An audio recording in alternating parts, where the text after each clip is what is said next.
오늘 본문은 예수님께서 명절을 지키기 위해 그 예루살렘 성으로 올라가셨다가 베데스다라는 연못에서 38년 된 병자를 고치신 기적을 소개하고 있습니다.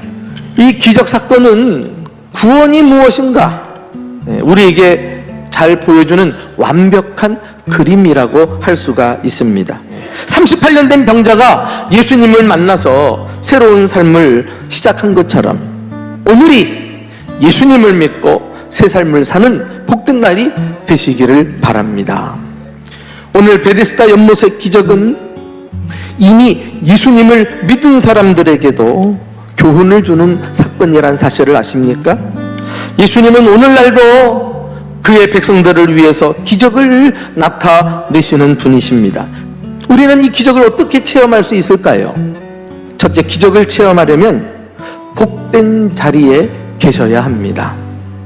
이 38년 된 병자가 은혜의 장소에 들어가 있었고 거기서 주님을 만났고 기적을 체험할 수 있었어요. 그가 그 자리를 떠나 다른 곳에서 배회하고 방황했다면 기적은 꿈도 꿀 수 없었을 것입니다. 지금도 예수님께서 찾아오셔서 불쌍한 사람들을 도와주시고 은혜를 베푸시는 장소는 어디일까요? 교회는 주님이 임재하시는 은혜의 집, 자비의 집이라고 할 수 있습니다. 우리는 그곳에서 함께 모여 주님의 위로와 사랑과 능력을 체험합니다. 그런데 이 하나님의 은혜를 경험하려면요, 다 같이 모이는 교회 말고 또 한 가지 교회가 있으니 주중에 집에서 모이는 교회가 있어요. 우리는 그것을 목장이라고 합니다. 목장에서 몇몇 소수의 그리스도인들이 함께 모여서 얼굴과 얼굴을 마주보고 주님의 은혜를 나누는 공동체예요. 지금도 하나님은 여전히 이 교회를 통해서 이 가운데 임재하시고 은혜를 구하는 자들에게 아낌없이 기적의 역사를 나타내시는 분임을 믿으시기를 예수님의 이름으로 축원합니다. 두 번째 기적의 공식은 간절히 소원해야 한다는 거예요.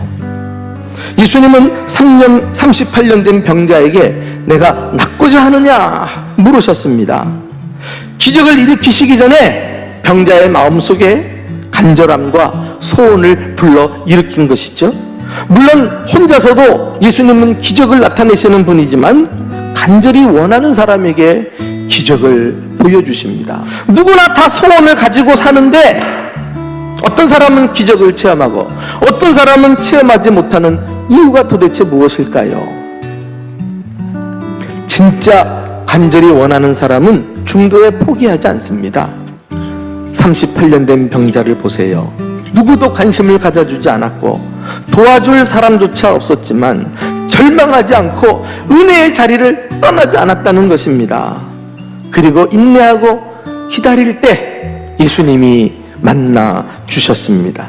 그리고 그 속에 소원을 불러 일으켰을 때 그의 마음은 다시 강렬한 소원으로 끌어오르기 시작을 한 것입니다. 환난 중에도 참고 참는 사람에게 기적이 일어나고 기필코 소원을 이루게 될 줄로 믿습니다. 마지막으로 기적을 경험하시려면요, 믿음으로 일어나셔야 합니다. 하나님의 기적은 믿음으로 말씀에 순종할 때 일어나요.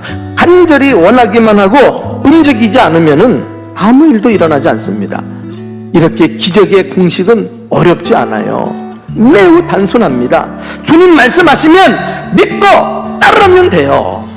그럼에도 불구하고 우리가 주님 말씀하시는데도 끔찍도 않고 움직이지 않는 이유는 무엇일까요? 바로 내 자신의 고정관념 때문에 그래요. 치우친 생각, 굳어진 자기 생각, 그것이 주님의 말씀 앞에 순종하지 못하게 만드는 원인이더라고요. 이 편견과 고정관념을 깨지 않으면 절대로 일어설 수 없습니다. 이 38년 된 병자는 이해할 수 없는 주님의 명령을 자신의 편견을 깨고 행동으로 옮김으로 새 삶을 시작할 수 있었던 것입니다. 사랑하는 교회 여러분, 주님 앞에서 편견을 깨는 거 두려워하지 마세요. 여러분이 알고 있는 지식과 경험을 내려놓으시기 바랍니다. 올 한 해도 어찌 내 뜻대로만 되겠어요? 마음을 비우세요. 마음을 열으세요. 그리고 자기 생각을 깨트리세요. 뜻대로 되지 않을 때 주님의 생각을 신뢰하면서 더 큰 은혜와 기적을 체험하는 저와 여러분 되시기를 주님의 이름으로 축원합니다.